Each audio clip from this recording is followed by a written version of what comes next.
Hello नमस्कार साथियों, आप देख रहे हैं पंकज 360। तो दोस्तों, इस वीडियो में आप सभी का स्वागत है। इस वीडियो में हम लोग बात करने वाले हैं रेलवे पैरामेडिकल वैकेंसी 2024 के बारे में। तो दोस्तों, अगर आप भी रेलवे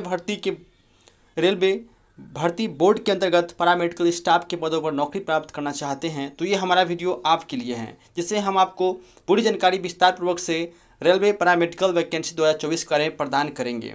दोस्तों, मैं आपको बता दूं कि रेलवे पैरामेडिकल वैकेंसी 2024 के अंतर्गत कुल 1376 यानी कि 1376 पदों पर भर्ती ली जाएगी और जिसके लिए आवेदन प्रक्रिया 17 अगस्त 2024 से लेकर के 16 सितंबर 2024 तक रहने वाली है। तो चलिए दोस्तों, हम लोग वीडियो को शुरू से शुरुआत करते हैं और A to Z के बारे में बात करते हैं कि इसके लिए एग्ज़ाम भी क्या रहने वाली है, एग्ज़ाम्स से रिलेटेड और जो महत्वपूर्ण बातें हैं, एज रिलैक्सेशन क्या रहने वाले हैं, कौन से पोस्ट के लिए कितनी वैकेंसी निकली है, तो इन सब के बारे में हम लोग विस्तार से बात करते हैं। और दोस्तों, इससे पहले हमारे चैनल को सब्सक्राइब कर लीजिए इस तरह के इन्फॉर्मेटिव वैकेंसी वाला वीडियो देखने के लिए, और चैनल को सब्सक्राइब करके नोटिफिकेशन बेल को ऑन कर लीजिए। तो चलिए हम लोग स्टार्ट करते हैं। तो दोस्तों, सबसे पहले बात कर लेते हैं इंपॉर्टेंट डेट। तो ये इसका जो एग्जामिनेशन फॉर्म है ये 17 अगस्त यानी कि 17/8/2024 से स्टार्ट हो जाएगी और लास्ट डेट जो फॉर्म भरने का रहने वाला है ये आपका रहेगा 16 सितंबर लास्ट डेट होगा। तो इसके बीच में आप लोग इससे पहले कभी भी फॉर्म भर सकते हैं।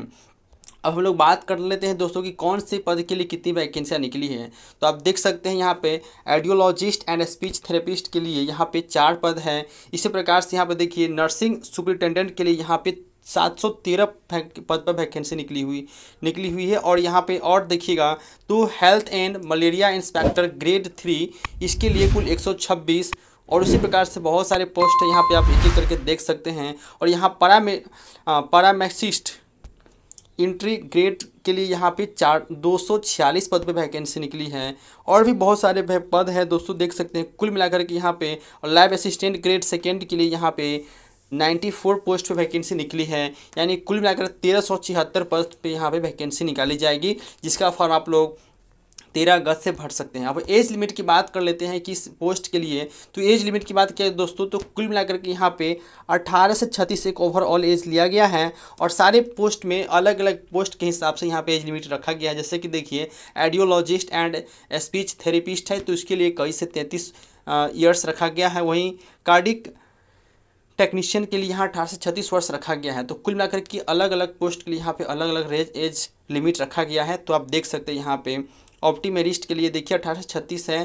तो इसी प्रकार से यहाँ पे देख लीजिए आप कौन से पोस्ट के लिए इच्छुक हैं, आपके पास कौन से यहाँ पे क्राइटेरिया फुलफिल हो रहा है। अब हम बात कर लेते हैं सेम एज रिलैक्सेशन। तो जिस प्रकार से एज लिमिट जो दोस्तों अलग अलग पोस्ट के लिए अलग अलग है, सेम यहाँ पे अलग अलग पोस्ट के लिए यहाँ पे देखिए कैटेगरी वाइज दिया गया। और ओबीसी एनसीएल से आप आते हैं तो आपके लिए 3 साल का यहाँ पे एज रिलैक्सेशन रहने वाला है। And candidate who have worked or still working in the quasi administrative officer in the railway centres cooperative societies and institutes, तो इसके लिए यहाँ पे service length or 5 years whichever is lower plus community age relaxation whatever applicable. तो यहाँ पे कुल जो रेलवे बोर्ड में किसी न किसी प्रकार से जुड़े हुए हैं तो उनके लिए यहाँ पे 5 साल का एज रिलैक्सेशन रहने वाला है। और SC ST कैटेगरी से आते हैं तो उनके लिए यहाँ पे कुल 5 साल का एज रिलैक्सेशन रखा गया है, ठीक है। और अनरिजर्व्ड है तो इनके लिए यहाँ पे मैक्सिमम 40 ईयर्स की यहाँ पे छूट दी गई है। तो इस प्रकार से आप देख सकते हैं दोस्तों। अब हम लोग बात करते हैं नेक्स्ट जो महत्वपूर्ण क्राइटेरिया है कि एजुकेशन क्वालिफिकेशन क्या होना चाहिए इस पोस्ट को फिलअप करने के लिए। तो चलिए एजुकेशन क्वालिफिकेशन देख लीजिए। तो देखिए सबसे पहले डिक्टेशन के लिए यहाँ पे अलग अलग पोस्ट के लिए भी यहाँ पे अलग अलग क्वालिफिकेशन रखा हुआ है। जैसे कि यहाँ पे अगर आप डिक्टेशन के लिए पढ़ना चाहते हैं तो आपका BSc in science and PG diploma होना चाहिए या फिर MSc degree in home science in food and nutrition होना चाहिए, ठीक है। तो अलग अलग पोस्ट जैसे कि लेडी हेल्थ विजिटर तो इनके लिए सिर्फ 10+12 यानी कि इंटर लेवल पे ही इनका वैकेंसी है। और स्टाफ नर्स की बात कीजिएगा तो यहाँ पर GNM और BSc डिग्री इन नर्सिंग। तो कुल मिलाकर के अलग अलग पोस्ट के लिए यहाँ पे अलग अलग क्वालिफिकेशन रखा गया है। आप देख लीजिए आप किसके लिए योग्य है, आप किसके लिए एलिजिबल है, उसी के हिसाब से यहाँ पे आप फॉर्म फिल करेंगे। चलिए और यहाँ पे हम लोग देख लेते हैं एप्लीकेशन फ़ी क्या रहने वाला है, जो कि बहुत ही इंपॉर्टेंट होता है खास करके स्टूडेंट के लिए। तो जनरल कैटेगरी से यदि आप आते हैं तो आपके लिए 500 रखा गया है और SC ST और अदर यानी जो फीमेल है उनके लिए यहाँ पे 250 रुपया रखा गया है। 250 यानी कि फीमेल जो भी है किसी कैटेगरी के तो उनको 250 और जनरल यदि मेल है तो उनके लिए यहाँ पे 500 का फीस रखा गया है। और लास्ट पॉइंट दोस्तों कि हम लोग बात कर लेते हैं कि यहाँ पे सिलेक्शन प्रोसेस क्या रहने वाला है। तो सिलेक्शन प्रोसेस की बात कीजिएगा तो सबसे पहले आपका रिटन टेस्ट होगा जो कि कंप्यूटर बेस्ड टेस्ट यानी कि CBT होने वाला है, ठीक है।